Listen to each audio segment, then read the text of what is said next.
आज सुबह से आरजू को बहुत ज्यादा बेचैनी हो रही थी। वो बहुत गुमसुम सी बैठी थी। वैसे तो उसे यहाँ आए 2 दिन ही हुए थे। अपनी आदत के विपरीत अब तक उसके कोई दोस्त नहीं बने थे। यहाँ तक कि जब से वो यहाँ आई है उसने किसी से ज्यादा बात भी नहीं की है। बस अपने काम से काम रखा। अगर किसी से थोड़ी बहुत बात होती भी है तो वो है उसकी रूम पार्टनर श्वेता। लेकिन आज वो कुछ ज्यादा ही खोई हुई थी। उसे घर की चिंता लगी थी। वो जानती थी कि आज कुछ बड़ा होने वाला है, पर फिर भी वो जो भी महसूस कर रही थी वो नॉर्मल नहीं था। खुद को कंट्रोल करने के लिए वो अपनी क्लास अटेंड करने चली गई, लेकिन यहाँ भी उसे राहत नहीं मिली। फिर अचानक उसे ऐसा लगा जैसे किसी ने उसे सांस लेने में तकलीफ होने लगी और उसके हाथ पैर जोर से कांपने लगे। जैसे ही वो गिरने लगी, एक 22-23 साल के लड़के ने उसे पकड़ लिया। जब वहां आसपास खड़े लोगों ने देखा तो सबने उसे घेर लिया। उनमें से एक उसे संभालने लगा और 2 लोग उसके हाथ पैरों की मालिश करने लगे।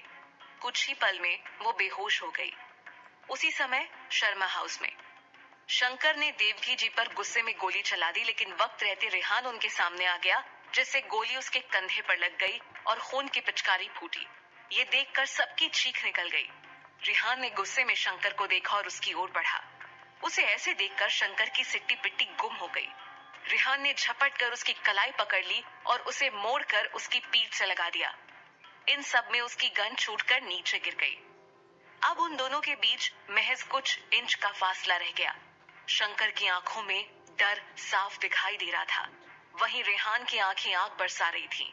ये सब देखकर नमन, सना और उन सब के आदमी घबरा गए। नमन ने इशारा किया और उनके आदमियों ने रेहान की पीठ पर मारना शुरू कर दिया, लेकिन रेहान तो बिल्कुल पत्थर बन गया था। उसे महसूस ही नहीं हो रहा था कुछ। आरव, अजय और सुमित उन लोगों पर टूट पड़े। रेहान, तेरी हिम्मत भी कैसे हुई मेरी माँ को चोट पहुंचाने के बारे में सोचने की? उसने अपने सिर से उसके सिर पर जोर से मारा, जिससे शंकर गिरने लगा, लेकिन रेहान ने उसका कॉलर पकड़कर वापस उसे अपनी तरफ खींच लिया और उसके हाथ को जोर से मरोड़ते हुए कहा, इसी हाथ से गोली चलाई थी ना तूने? और इसी के साथ एक आवाज के साथ उसने उसका हाथ तोड़ दिया। शंकर, माँ? कैसी माँ? आज तक कभी इसने ये जानने की कोशिश की है कि तू कैसा है? हाँ, क्या सोचता है, कैसे रहता है, कैसे जीता है? अरे ये तो वो नागिन है जिसे इससे पहले कि वो कुछ और बोलता उसके मुंह पर एक जोरदार पंच पड़ा और उसका मुंह पूरा खून से भर गया। चूंकि रेहान ने अपने मजबूत हाथों से उसे पकड़ रखा था तो वो वहीं खड़ा रह गया। इसके बाद तो उसके चेहरे पर घूंसों की बरसात होने लगी, साथ ही रेहान की बातें भी।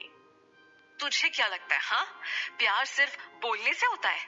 अरे माना मेरी माँ ने मुझसे कभी ठीक से बात नहीं की, लेकिन उनकी कई हर बात मुझे कुछ नया सिखाती है।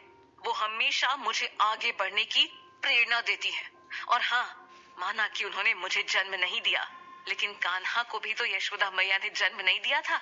फिर भी वो यशोदा नंदन ही कहलाते हैं। लेकिन तुझे इसके बारे में क्या पता? तू ना तो अपने पैदा करने वाले का सगा हुआ और ना ही पालने वाले का। उसकी बातें सुनकर सब थम से गए। सबसे ज्यादा आश्चर्य तो मिस्टर शर्मा और अजय को हो रहा था, क्योंकि उसे बेइज्जत होते हुए भी उन दोनों ने ही देखा था। और देवकी जी, वो तो किसी कटे हुए पेड़ की तरह जमीन पर बैठी थी और भरी हुई आंखों से, जिनमें पश्चाताप साफ दिख रहा था, उसे देख रही थी। तभी कर्नल राठौड़ अपनी टीम के साथ वहां पहुंच गए और उन्होंने रेहान को शंकर से दूर किया।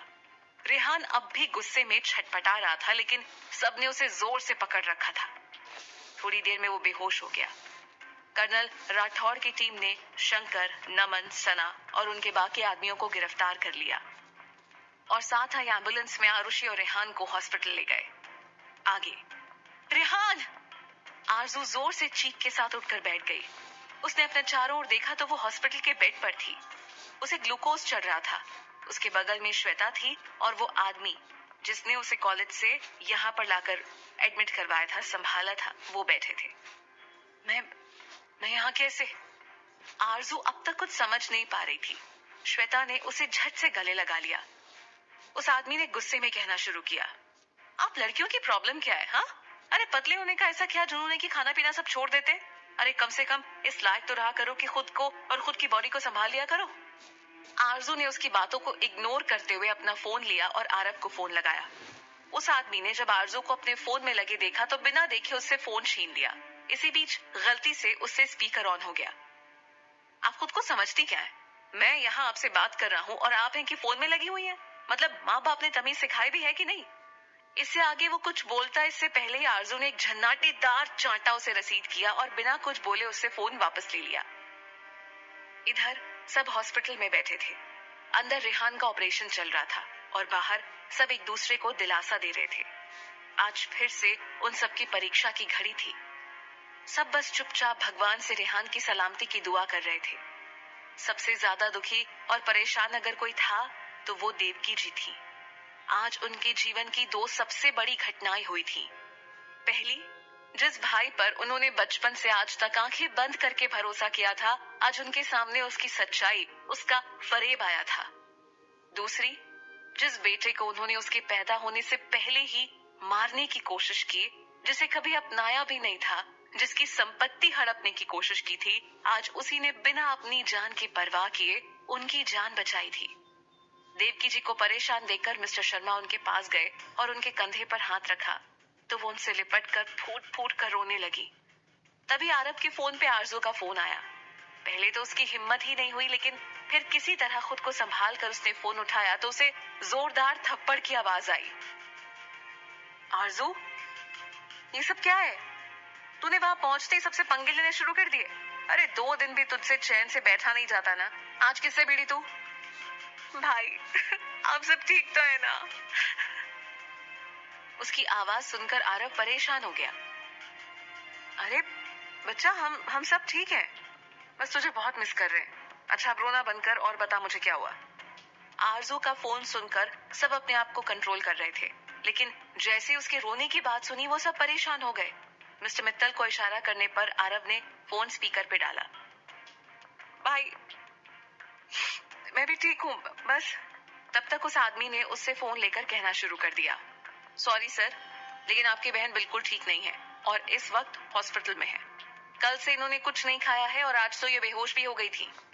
वो आदमी अभी बोले जा रहा था, लेकिन जैसे ही सबने उसकी खराब तबीयत और खाना ना खाने के बारे में सुना तो वो सब बिना उसकी बात सुने सुनाना शुरू कर चुके थे। आरजू, तू ठीक तो है ना?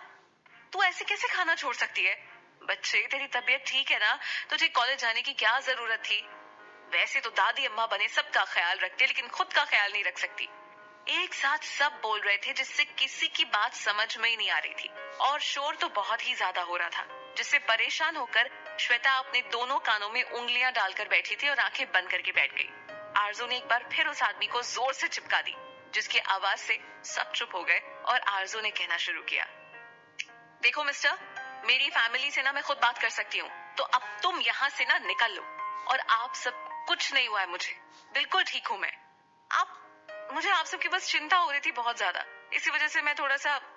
एनीवे, जल्दी बताइए क्या हुआ, कैसे हुआ सब कुछ?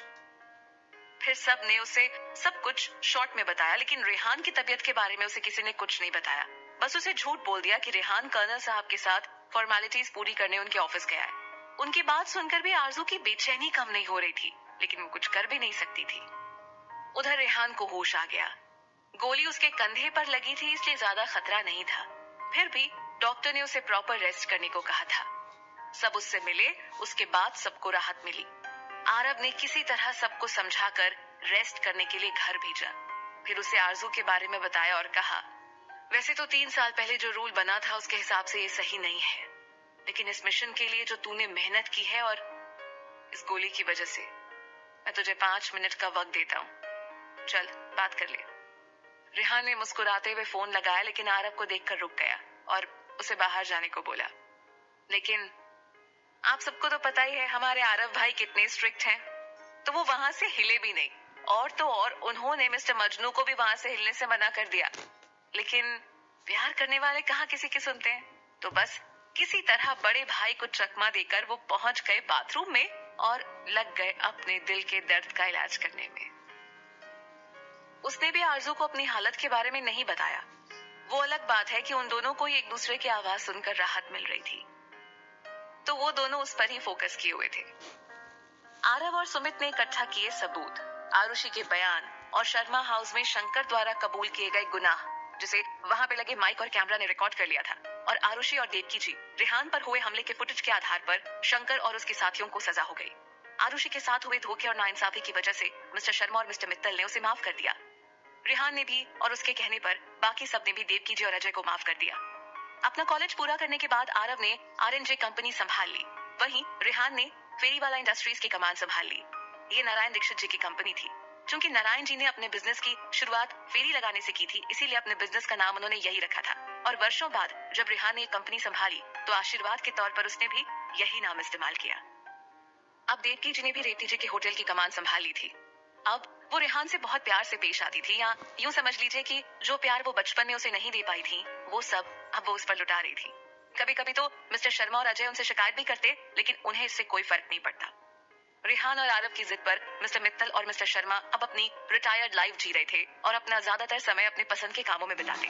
वो अलग बात है कि इसका खामियाजा सबको भुगतना पड़ता, और कभी the great chef Harish Sharma के हाथों की बने करेले के रसगुल्ले, काली मिर्च का हलवा या फिर कोई ऐसी अतरंगी डिश खानी पड़ती। तो कभी the great creativity expert Ramesh Mittal ji के हाथों की बनी किसी अजीब सी बेस्ट आउट ऑफ वेस्ट की तारीफ करनी पड़ती। इससे बचते तो पता चलता कि दो महान क्रांतिकारी चिंतक किसी महान विषय पर ज्ञान फेल रहे हैं, जिसे उन्हें बड़े शराफत के साथ सुनना पड़ता। अजय का अपना कोई एम नहीं था। वो बस गलत बहकावे में आकर अपने ही पिता और भाई का बिजनेस, उनकी प्रॉपर्टी छीनना चाहता था। लेकिन उस दिन जो कुछ हुआ उसने उसे बदल दिया, और अब वो अपने भाई का सपना पूरा करने का फैसला कर चुका था। अब वो अपना सारा ध्यान सिर्फ अपनी पढ़ाई पर लगाता। राठौड़ फैमिली के साथ भी अब सब घुल मिल गए। देवकी जी ने उनसे अपने किए की माफी मांगी और सब ने उन्हें माफ करके नए सिरे से रिश्तों की शुरुआत की। अब अक्सर सब साथ में समय बिताते। सिर्फ आरव को ही उसकी ईशानी से मिलने की इजाजत नहीं थी। ईशा और सुमित भी अब परिवार के सदस्य बन गए थे। गोल्डी को जब सारी सच्चाई पता चली तो उसने भी सबसे और खासकर आरव से माफी मांगी। कुल मिलाकर अब सब कुछ सही हो गया था। देखते देखते 5 साल बीत गए। इस बीच अजय ने अपना ग्रेजुएशन पूरा कर लिया और आईएएस बनने की तैयारी शुरू कर दी।